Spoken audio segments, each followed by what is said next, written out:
Welcome back to another inquiry series with Michelle Terrill-Heath, the author of Your Wildest Dreams, A Parkinson's Love Story. And we take a lot of deep dives around her Substack. So if you haven't checked that out yet while you're listening, go over to Substack, check out her Substack, because we're going to cover two today. I'll just say, how are you doing? Okay. Oh, thank you, Scott. I'm doing great. Back from the road trip. Always good to come home. I wish for everybody that when they come home, they feel as good as I do coming home. Because if you have a nice home, it always feels good to come back to, or if it's in a nice environment. So I'm doing well. Amazing. And you've designed your life around that. So, where you let is great. So this is going to be called Road Trips, Rebounds, and Real Life. As you just mentioned, you have just come back from a road trip. And the first thing I want to say is that you've written two Substacks back to back. Normally we do a Substack and then we do a deep dive. But this one you've been on vacation for a while and on the road. So there's a visible contrast, though, that I see between the first Substack and the second one, which is like there's freedom and fun in the front seat. And then there's a layered reality in the second one of the exhaustion and memory lane in the backseat, basically. So you have kind of these two shifting stories. And just walk us through about what shifted between writing these two pieces, because there was a visible shift, actually. Well, I think that this is true in all of life, is the anticipation of something is different than the reality of it. And so I do believe it's very important for the anticipation to be full of all the good things, a few practical things, but really thinking about just where you're going and what you're going to see and what you're going to do and who you're going to meet and um, the joy of being in a car, traveling across the country with the freedom that that feels like. And then Uh, and then when you do it, you I got the full-on reality of what it is to, be the only driver and drive for 10 hours or whatever it is, and, I have really refined my own, ability to make choices so that I can enjoy it no matter what. However, there's things that come up that are hard as Yeah. well. Yeah. And there's always gonna be surprises, and so, like, today is we got back last night, so today is really our first day back, and it was absolutely my and then there's the anticipation, then there's the reality, and then there's the memory and how you choose to frame it and remember it and use it in your life. Let, So, I would say those were the 2 Substacks I haven't written. This today, our talk will be about the 3rd. Fantastic. And let's go there for a second, because that's my first question to you, is this whole paradox between joy and labor. There was a moment, and if you read the Substack, you'll understand how this moment lands. And it's, Andy is in Culver City. There's like this $1 million memory that didn't really land the way that you hoped. Right. And, so how did you let go of the expectations as a caregiver without shutting off of your heart in that moment? Because you were a little bit like, hey, this is a moment we shared, and I thought that Andy would be really happy about it, right? And he was like, "I've already been here before, no big deal," you know? He didn't have the excitement. I think inside he enjoyed it. He didn't dislike being there. It wasn't like he actively was not wanting to be in his own home and walk by his old schools and stuff, but The he did. response you wanted was probably like, Yeah. "Well, we're here, and, oh, thanks for bringing me back, and good job, Michelle, you're such a great caregiver," and I mean, the things Yeah, everybody wants to hear. exactly, exactly. Well, the way you asked me how I made that okay in my heart, I think was that the question? And the way I made that okay in my heart is the way I've gotten through every aspect of our marriage before and after Parkinson's, when we don't exactly see eye to eye on something. And that is, I consciously remember that Andy is Andy, and he has the right to his own feelings and they don't have to match mine. And honestly, in a little bit of a way, it was I used it as an encouragement for me because so often when I'm a caregiver to Andy, everything is about me. It's about me, what I wanna do and how I wanna do it, and so when he actually expresses even in a disagreement about something, which we weren't it wasn't like an argument or anything. I don't wanna it wasn't that big of a deal, but it's kind of nice because it gives access to him, to who he is, and lets me kind of spin off and go, "Yeah, and I'm me, and I really enjoyed it," and that my enjoyment doesn't have to be diminished at all because he said, "I've already seen all that." What whatever. What does tr no? Exactly, and it wasn't mean, so but it is funny No. how we can react to certain things that are not within our anticipation or expectation. Yeah. That leads me kinda to our next question, which is, man, one of my favorite things is it's like you're like, we're living with Parkinson's, but we're living, and we want that for everybody, which is very much the spirit of everything that comes through you is that you do bring that to us. You're the bridge helping us understand how to design ourselves in joy and in purpose, and especially when plans derail, like we're talking about right now. Um, can you just talk a little bit more about like, what does it mean to be living? And I mean, Yes. obviously you've done a lot of design and planning just to live like in Yes. this way. So, this trip with someone with Parkinson's, and Andy is not just someone, he's 21 years into Parkinson's, and so he's got a lot of disability, he's got a lot of fatigue, he's got a lot of symptoms that aren't exactly conducive to being in public spaces with people who don't know him. And so that was one of the challenges in, the first part of our trip when we were in San Francisco, because we were at an Airbnb, and I had to really do a lot of things to help Andy, uh, not conform, but conform enough in order to not be, a real, spectacle, which is what he doesn't wanna do that. Yeah. So so it worked really well, and so, I was able to do things that I love, and he was able to do things that support his well-being in life. So we rented this Airbnb a block from Ocean Beach, which is incredible. I got to ride my bike a bunch, I got to walk on the beach, Can I stop it you was there just for a second? Can I just 'cause yeah, for of listener course. I love it. Once a rule breaker, always a rule breaker. There was some fuck roads, some off-road adventures, which is totally you, Michelle. I mean, you off-road adventure queen, so Literally, Lenore and I are walking up from the beach through the sand dunes, and we see this sign saying, and now there's and we're like, "Oh, no. We didn't even mean to go here."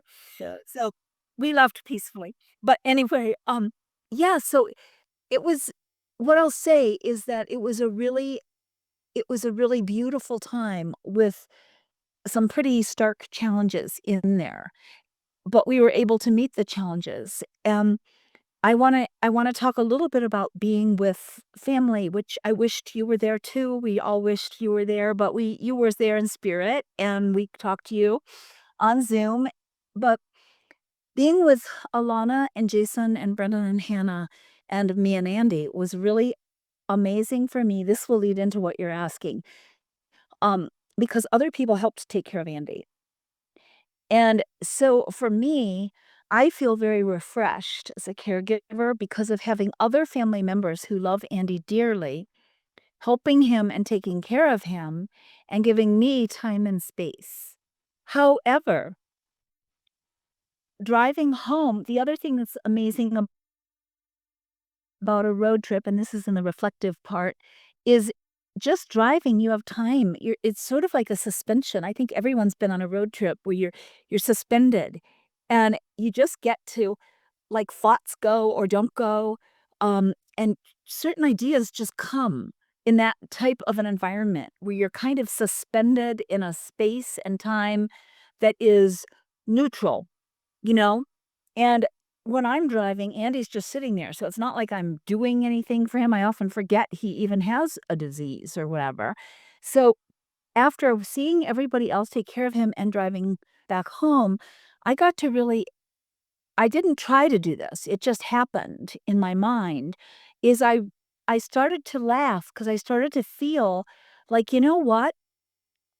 Andy's care is something that many, many of the aspects of it I really enjoy doing, and then there's a couple aspects that make me angry and frustrated every single day, and I was able to see other people also get frustrated in dealing with that, and I was also to see one aspect of Andy's care that has improved. And so it made me inspired to actually have that conversation with Andy and reinforce it. Mm. And so what happened was, Andy has this issue, which you know about, where his eyes close all the time. Like, he has a hard time opening them, and the first time someone sees it and he takes his fingers to pry his eyes open, it's a Parkinson's disease symptom of the eyelids not working properly. And the first time someone hears me say, "Open your eyes," and he pries them open, they laugh like, "Oh, that's so cute or funny." No, it's and I saw that, of all the other family members who were there taking care of him, I saw them be like, "Oh, it's not a big deal." After you do that 20, 30 times a day, it starts to get old, and you start to be like, "Can you just open your eyes?" And he will stand up and try to do things with his eyes closed, and it's kinda dangerous, or fumble around. Right. So, it was helpful for me to see other people get frustrated with that symptom. The other symptom is his voice is very quiet. And so if he tries to project, you can really hear him and have a conversation and his mind is working. Jason was with him a lot. Jason took him aside when we would be doing other things and sat with Andy. And Jason said every single time after 5 or 10 minutes, kind of a long time of just sitting there in silence, Andy would lean over and say something and they'd have a conversation. Wow. And every single time. And so, but I also could see everybody getting frustrated when it would be like, "Andy, do you want to, um, have some grapes?" And he would not answer, and it would go on and on and on. So, driving home, I had this conversation with Andy. This is sort of what I wanted to say in this, and I was like, I don't mind helping you dress. I don't mind showering you. I don't mind driving you places. I don't mind cooking your food. I don't mind even feeding you. I don't mind cleaning up after accidents, urine accidents. I don't mind. All this stuff is just no big deal.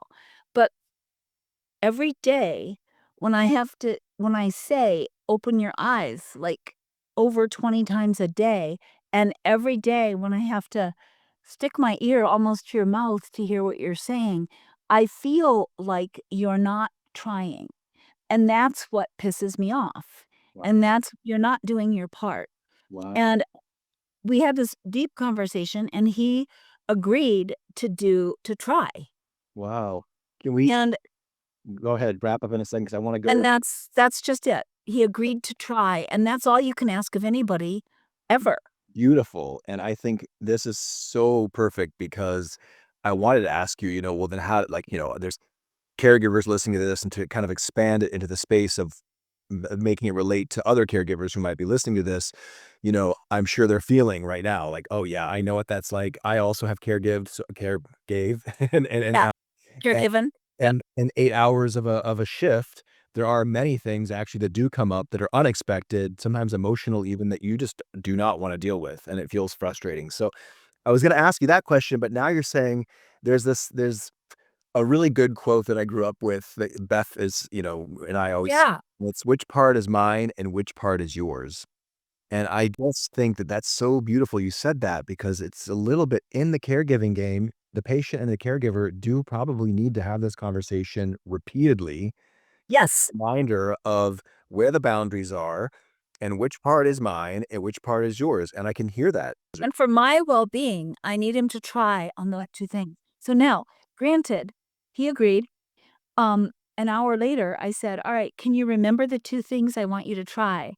Dementia, can't remember. Okay. So, I said, "Okay." So I reminded him again. So right now today, because this was all just yesterday, I'm in the process of, uh, anyone with dementia, he will be able to remember, but it has to be brought home. It has to be done over and over, and then it has to become practiced. You have to practice it, and he will practice it because he will remember the conversation, but he might not be able to remember the 2 things. Right. To try to speak louder with his whisper and to uh, open his eyes without being asked so many times. So, and so I add that because it's not like a neat little bow tied up. It's ongoing. And yet, for me, being able to say to him, those are the things that irritate me. Those are the things that make me angry. Those are the things that drive me crazy. And I don't, and I also said to him, and this felt really good. I said, listen, my goal in being your caregiver is not to be nice to you. My goal is to help you live the best life possible for as long as possible. Wow. Wow. And so we need to, you need to understand that. And my goal is also not to be mean to you, but I'm a human being. And if I get frustrated, I'm working on my goal. You've got to open your eyes because you can't walk down the stairs without seeing. And and I might not say it in the nicest of ways. And you know what? I have to let myself be okay with that Yeah. because that's just part of being human. And I have a very clear goal. Yeah, that's beautiful, Michelle. Oh my goodness, that is beautiful. That works, I think, even if you're not a caregiver. I think if you're just in a relationship, as I was thinking immediately of motherhood, because that's how you've raised Alana and Brendan and myself, of like, I may not be nice to you guys, but my job is to ensure your survival and that you thrive in this life. And so I will tell you some hard truths and you might not like it. Or just even in any relationship, neighbors, friends, be having that space to be yourself and not necessarily be mean, but also just be truthful and honest. I think is beautiful. It's a great practice, but going back to practice that we all can do if you're listening to this. We got a few more minutes left, and I want to cover really quickly the big win here that people should know about, which is that you were in San Francisco and you got to see a human-centric design company named IDEO. IDEO, and I got to meet an absolutely extraordinary young woman, 28 years old, Sierra Hillman, and I got to meet also another woman who's her coworker, who's part of the public relations department, and, uh, just extremely inspired to work with them. And Sierra is a caregiver to her father for the last 6 years with, who's a paraplegic, and he went in for a surgery, came out a paraplegic, and so it was a shock. She was only 22, and they will be working with us for the round table, so that's exciting. and that's a lot due to your courage and speaks to a lot of people out there who are entrepreneurs and who just go for things because we read this article that she co-authored that You was sent it to me. I did. Read this, read this, read." I it was been a huge, I've been on my radar for over a decade there. Anything with human-centric design for me is the solution.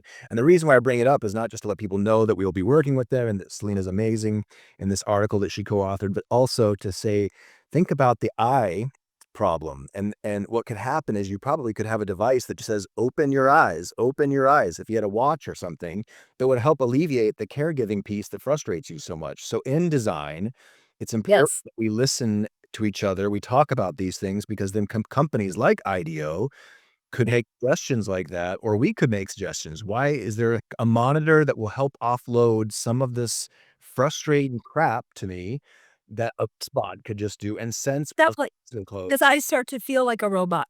Right. And so let it ring. Eyes, open your eye. No, I can't hear you. I can't hear you. Well, this is kind of we'll end on that note. So, this is open your eyes to living, everybody who's, out there listening to this. Because Michelle, you're an exquisite example of what it means to be on a journey through Parkinson's. I think, this idea of, you know, making it a journey. Blue sky. And, Yeah. uh, Thank you. and And I just have one last message is if anyone's listening who is a caregiver or a patient, and even the idea of a trip sounds fun, but you have in your mind, "Oh, I don't think that'll work." Rethink that and try to find a way that would be able to work because the things that happen with travel are just, so important. I love that, definitely. Uh, if you're listening right now too, thank you so much for joining us. You can listen to Michelle's entire book on YouTube for free. You also can, go and support her, which would be great to go and buy the book as well. And you can listen to more of these inquiry series. Of course, we have several of them coming and going on the road trip we're on in this beautiful process we dived into. So thanks for joining us, guys, and continue traveling on and keep on living. Right, Michelle? That's right.